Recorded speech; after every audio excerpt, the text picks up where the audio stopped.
Guys, dumating na ang ating pasyente. Ang pasyente natin ngayon ay isang Bandy clock.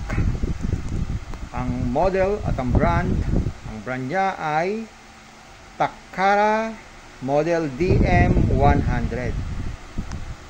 According to the customer, ang problema daw ay mali ang oras, mali ang date, at isa pang problema, yun daw time card.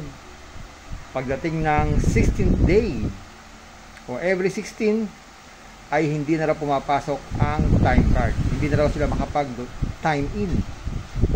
So, susubukan natin gawin at bigyan ng solusyon ang problema na yan.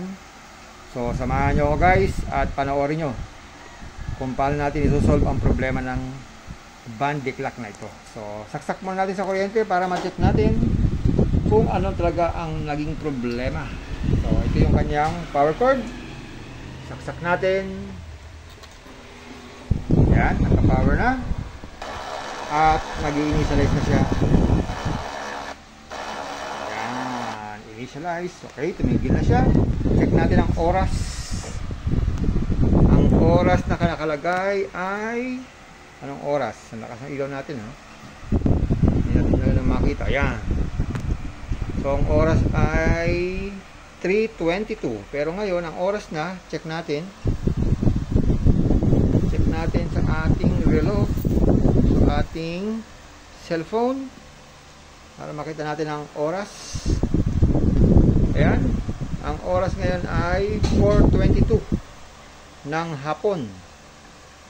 Pero ang oras ng Bandy clock natin ay 3:23. So, late siya ng isang oras. Ang ating oras sa cellphone ay 4:23 PM. At ang oras naman ng Bandy clock ay 3:23. So, mali yung kanyang oras. At isa pa, ngayon po ay September 1 na. Pero ang kanyang date, kung makikita natin, ang date niya ay, ayun, 10 pa lang siya. Okay? Agis. So, ang oras niya, 3:23, mali, kulang ng isang oras. At ang date niya ay 10 or agis. So, yan ang ating unang babaguhin, yung kanyang time at saka yung date niya. Dahil ang date ngayon ay September 1 na. So, pagbubukas ito, kailangan natin ng susi. So, kung nawala na yung mga susi natin, kahit anong susi naman dito, basta maliit ay pumapasok, ay pwedeng gamitin. So, hahanap tayo ng susi. Susi ng buhay. Yan. So, meron tayo nakuha ang susi dito guys. Yan. Susi ito ng padlock. Subukan natin buksan. Kung mabubuksan natin itong ating Bandy clock.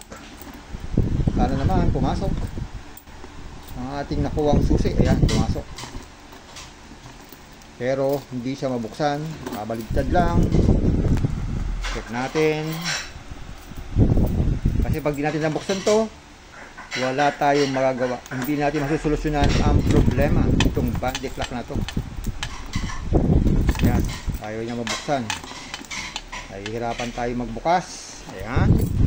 One more time. And balik rin natin. Ayun. Ayan guys, pumasok na yung susi. Ayan, nabuksan na natin. So ito kasi yung nakakaharang dyan, oh. Kaya hindi natin mabuksan. Okay? Ngayon, testing na natin. Unahin natin ang pag-set ng time. So, kanina, na-check natin. Late siya ng isang oras. Dahil ang time natin, gaya ngayon, ang time natin ngayon ay 4:25 September 1. Pero ang oras na ngayon ay 3:25. So, late lang siya ng isang oras. Okay? So, ganyan, pag-check nito o pag-set, nakita nyo dito sa bandang baba, nakita nyo dyan, set up. Yan. So, i-switch lang natin yung setup papuntang left. Yan. Yan, iikot yan, mag-initialize. Yan. Tapos mabiblink yung tatlong LED o tatlong ilaw. At punta tayo sa display nya. Nakikita natin dito, nagbiblink din yung kanyang 01. So, ibig sabihin, yung 01 na yan ay yan yung program number 1. So, program number 1, ibig sabihin niya, yan po yung year. So kung mali ang year niyan, so dapat baguhin din natin. Pero this time, nakita natin, mali rin din pala. Pati pala year ay mali. 2024. Ngayon ay 2025 na. So para baguhin yan, click lang natin tong enter. Yan, ito yung enter niya, oh. Yan, tignan nyo lang sa baba ng mga button. So ito yung enter. Yan. So pindutin natin yung enter. Ito. Yan. So nag-blink na yung 2024. Gawin natin siyang 2025. So sa pagbabago niyan, pwede tayo mag-negative or positive. Depende kung anong gusto natin.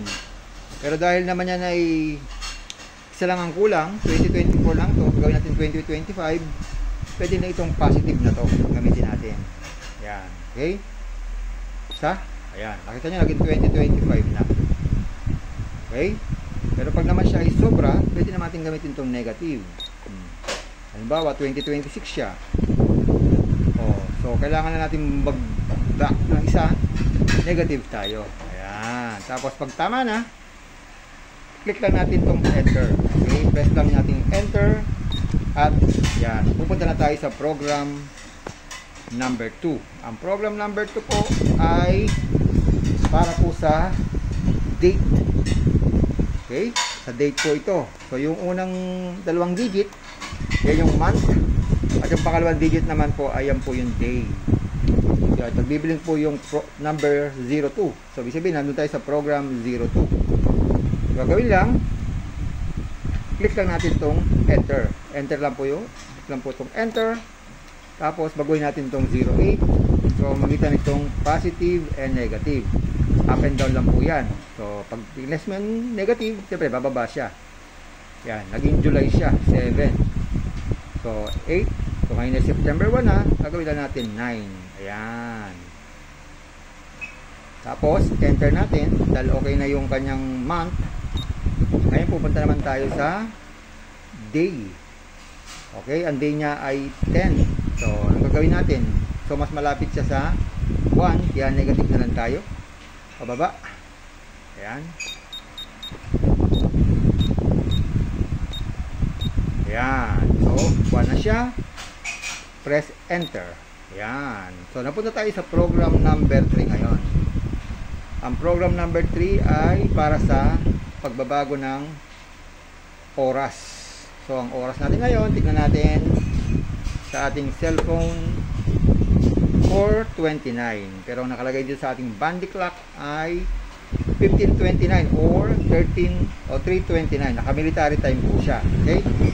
So gagawin natin dahil 4:29 na, ganun pa rin, pwede tayong mag-negative. Yan. So click natin itong enter. Yan, so mababago po yung kanyang hour. Hour po yung una. So pwede tayo mag-positive, pwede negative, depende sa habulin nating oras. Dahil 15 siya, press lang natin itong positive para maging 14 siya. Yan. So yan po yung 16. 16 ibig sabihin alas 4 po yan. Ginamit po nila ay military time. Enter lang natin yan. At kung mali naman ang kanyang minute, pwede natin siyang baguhin sa pamamagitan din ng positive at negative. Baba tayo pag sobra, taas naman tayo pag kulang. Tapos pag okay na, press natin enter. Yan. Ito namang program 04. Napunta tayo sa program 04. Huwag nyo na pong galawin yan. 00, okay na yan. Enter nyo lang po. Enter. Enter pa rin. Tapos mapupunta tayo sa program 05. Nakalagay dyan 00. Huwag nyo na rin kalawin yan. Enter nyo lang yan. Enter. Yan. Papunta tayo sa program number 6. Nakalagay dyan 00. Huwag na rin pong galawin yan. Enter na lang. Enter. Papunta tayo sa 07. Program 07. So ito yung sinasabi ko kaninang pang-adjust sa military time. Ang ginagamit natin dito sa bandikak na to ay military time. So kung gusto niyo natin ay 12-12 lang. Yan. Press nyo lang po yung negative. Yan. Yan. Press nyo lang po yung enter. Tapos negative or positive. Yan. Pag sinabing 12 hours lang po yan. Nagpapalit. So, hindi military time. Halimbawa ngayon, alas 4, ang lalabas sa ating bandy clock ay 4 o'clock talaga, 04 talaga. Pero pag tayo po ay military time, naka 24 tayo, lalabas sa ating print ng time card natin ay alas 4, sabihin 16. Okay? Dahil yan ang gusto ng customer, 24, enter lang natin. Yan. Yung program number 8 naman po, yan po yung pag-align o pagsisentro ng print. So, kung mayroon kayong time card dyan, makikita natin dito, yan, kagaya nito, nasa guhit yung kanyang oras. At hindi nakasentro yung kanyang mga figure dito sa column na to. So, na-adjust po yan. Yung unang dalawang number, yan po ay pwedeng pang-adjust sa papataas para tumaas po yung print, or pwede rin siyang bumaba. Pag nilower nyo yung value, bababa po siya. Pag dinangat nyo yung value ng 04, tataas naman po siya. Yung naman po 27, yan naman po ay pa left and right. Okay? Pag mataas ang number, kakanan po yung print natin. Pag na mababa yung number, siya ay papakaliwa naman po. Okay? So, hindi na natin gagalawin yan. Yan naman ay gusto yata ng customer yan, 0427. Okay? Pero naka-default yan, 0808. So, depende yan sa time card na gamit natin. So, ano pa ba? Ang program number 9, nakalagay dyan 001. Huwag na po natin galawin yan. At ang 10 ay 00. Okay? Ang 11 ay nakalagay ay 00 din. Yan, balik na tayo sa program 01. So, okay na. Switch na natin itong ating pag-setup ng switch. Papuntang kanan. Direct ulit siya. Yan, balik tayo sa display. Check natin kung tama na ang oras natin. Ayan. Ang ating date ay 01. Ngayon po ay September 1. So, tama na. Kanina na 10 siya, di ba? Ngayon, September 1 na. At ang oras natin ay 4:32. Yan, late lang siya ng 1 minuto. So, balik tayo sa program natin para tumabang tayo. So, again, yung number 1 ay sa year. Press natin yung positive, yung nagbiblink mo. Yan, yan ay date. Ang number 3 ay yan. So, umexakto na naman siya. 4:33 na. So, huwag natin baguhin. Attention naman po pala ang bulat niya. Yan. So, tama-tama na siya. 01. Date natin ngayon ay yan. 4:34. So, mali. So, baguhin natin. Full magaling 1 minuto. So, again, yung program number 1 na nagbiblink ay sa year. Positive tayo. Ang program number 2 ay sa date, month, and date. At ang program number 3, yan po yung time. Enter natin yan. Tama naman po yung ating 16. Alas 4 po yan. Enter natin. At dagdagan natin ang isa ito para maging 34. Tapos enter. Tapos switch po yung setup. Check natin kung tama na. Ayan. So, ang ating oras, 4:34. Sa ating screen ng bandy clock, 16:35. So, na-advance naman siya ng isa. So, tama na po yan, no? Talagang hindi natin ma-exacto yan dahil merong difference ng seconds. Ayan, pares na sila. Ayan, 35. Ayan, ang oras natin. Ayan. Ito yung ating oras. Hindi natin nakita. Ayan. Kita natin na maayos eh. Yan. Yan. 4:35 September 1. Ang ating bandy clock ay September 1 din. 4:35. So parehas na. Okay. So ngayon magbabandi na tayo. Maglalagin na tayo. So September 1. Yan. Ito yung ating time card. Dapat siya ay tumapat sa September 1. Okay. So pasok na natin.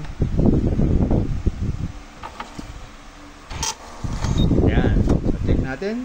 Ayun. So, yan ang sinasabi ko. Mataas po siya. Okay? Mataas yung kanyang pagkaka-print. So, tingnan natin sa pangalawa. Baka sakali namang nadulas lang yung ating time card. Check ulit natin. Ayan.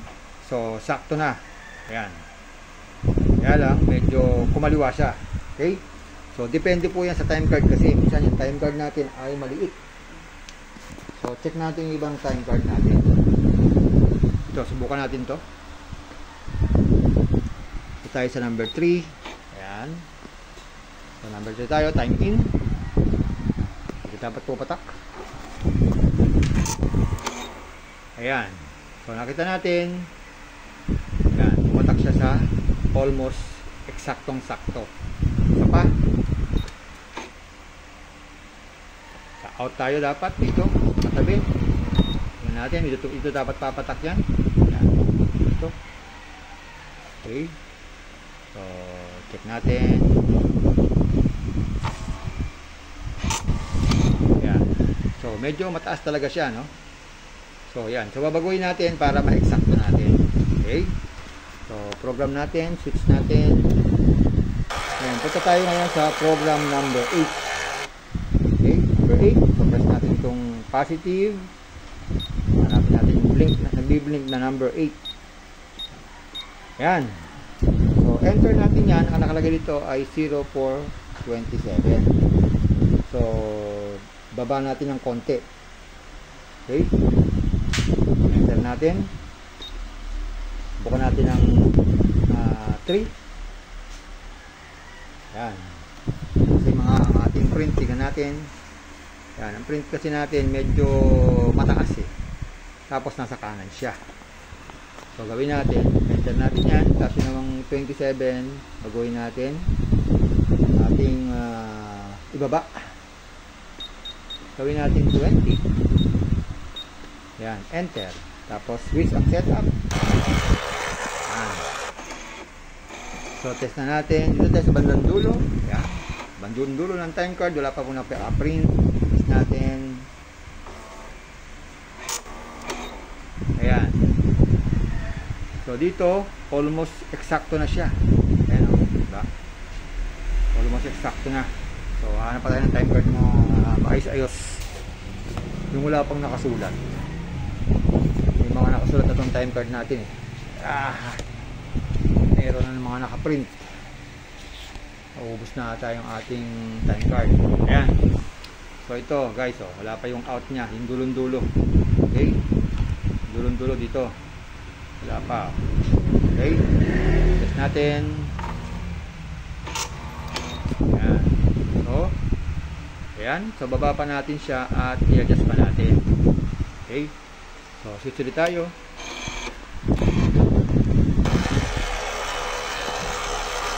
Hanggang masentro natin. So, punta tayo sa number 8 ulit. Program number 8.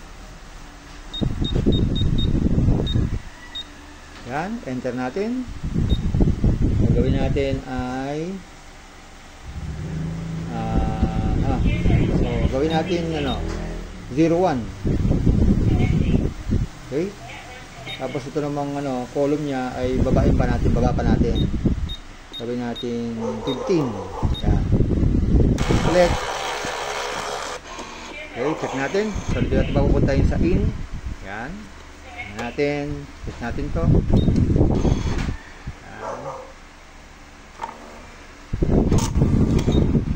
Ayan. So, tama-tama na yung ating vertical. Yun na lang column, yung left and right, babaguhin pa natin para saktong-sakto na. Okay? So, tayo ulit.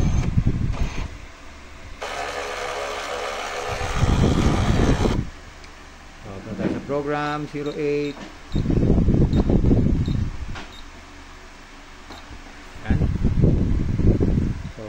Natin itong enter natin. So, konting adjust pa, gawin nating 8.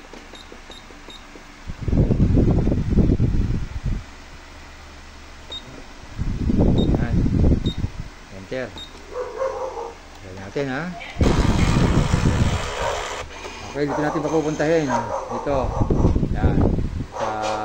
Pang-apat na column. 1, 2, 3, 4. Press natin itong fourth column.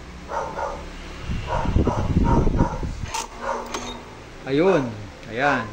Eksakto na guys. So, ayan. Nakita natin. Ayan o. Pwede na yan. Ganyan. Diba? Ayos na. So, okay na yung kanyang alignment. Ngayon dito susubukan natin ngayon kasi ay September 1. Pero sabi ng customer, pag dumatapat daw ang mga every 16, ayaw nang pumasok ang bandy clock. Yung time card. So, baguhin muna natin ng pansamantala yung date. So, switch natin. At baguhin natin yung date. So, punta tayo sa date. So, ito yung year. Yan, September 1. Enter tayo. Huwag natin baguhin yung month. Baguhin natin yung day. Gawin natin 16. Para makita natin. Kasi pag 16 na daw, hindi na pumapasok yung time card. Yan, 16. Enter natin. Tapos switch natin. Ayan. Ayan. So, ang ating date, makita nyo sa screen yan. Ayan. Focus natin. Ayan. Ang date natin ay ayan, 16. 16. Ang time natin ay 14:42 or 16:42. In-adjust natin yung dapat September 1 lang, pero okay naman yung September 1, tatry natin ang 16 dahil yan daw nagkakaproblema din. Hindi pumapasok. Okay? So, mag-punch in tayo. Ang date ay 16. Ayan. So, wala pang nakalagay sa 16. Subukan natin. Ilagay ang time card. Ayun. So, pagdating ng 16 nga, hindi na siya pumapasok. Kahit baligtarin natin ang ating time card. So, ano bang problema pag ganyan? Okay? So, ang problema pag ganyan, simple lang naman. So, dito po tayo pupunta. So, switch po natin itong setup. Tapos, punta tayo sa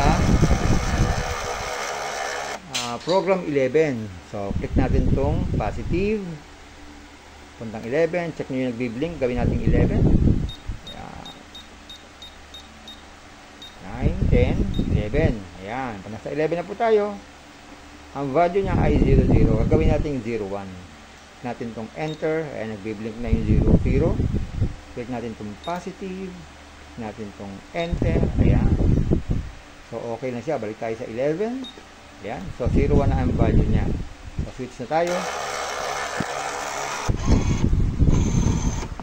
Ayun, check na natin. So, ito yung ating time card. So, wala pa nakalagay sa 16. Ang ating date ay 16 din. Okay, so try natin. Ayan, pumasok na. Diba? Pumasok na po yung ating time card. Ayan, 16. Pangalawa po. Ayan natin. Ayan. Okay na po siya. Sentrong-sentro. So, ayan guys. Ganun lang pag troubleshoot. So, ngayon, ibabalik ulit natin siya sa 01. Kasi nga, binaba natin. Kasi ngayon ay September 1 na. So, na tayo. Yan. September. Gawin natin September 1. Enter. And switch ulit ang ating switch. Tignan natin kung September 1 pa rin siya papasok. Wala na tayong time card na una bakante. Ito. Tignan natin to. Ayan ha. Ita-timing tayo dito sa yan, column number 3. Dito sa 1. Okay. Column number 3. Ayan. Ayan. So, pumasok po siya. Ayan. September 1. Ayan. Yung oras natin. Okay. So, ayan guys. Solve na yung problema natin. Very good. At okay na. So, congratulations. At napunta tayo sa aking channel. Nakapanood kayo. Nalaman natin kung paano mag-troubleshoot nitong Takara bandy clock. So, kung meron kayong problema pa sa mga bandy clock, mag-message lang kayo sa baba. At kayo ay akin tutulungan. Isosolve natin ang mga problema ng inyong bandy clock. Thank you for watching mga guys. And pakiclick naman ang subscribe button and bell button para naman manonotify kayo. Pwede kayong manotify at malaman nyo kung meron tayong bagong video. Thank you very much.